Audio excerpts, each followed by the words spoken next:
ஒரு மீனவன் கடலோரமா நடந்து போய்கிட்டு இருந்தானாம். அப்ப கடலோட கரையில வைரக்கல் மாதிரி ஏதோ பளபளன்னு மின்னிக்கிட்டு இருந்துச்சாம்.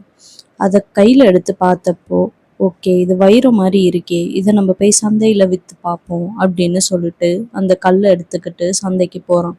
அங்க ஒரு கடைக்காரன்ட்ட போய் இந்த கல்லை எனக்கு எடுத்துக்கிட்டு காசு கொடுங்க அப்படின்னு சொல்லி கேட்குறான்.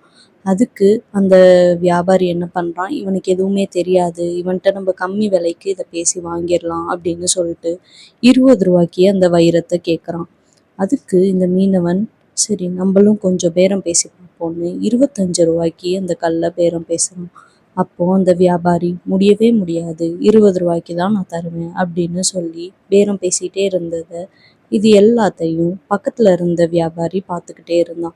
அப்ப அவன் அங்கேருந்து இவன் இந்த மீனவன் கிட்டேருந்து அந்த கல்லை 25 ரூபாய்க்கு வாங்கிட்டான். அப்போ அவன் ஃபர்ஸ்ட் பேசின கடைக்காரன் இவன்கிட்ட சண்டை போடுறான்.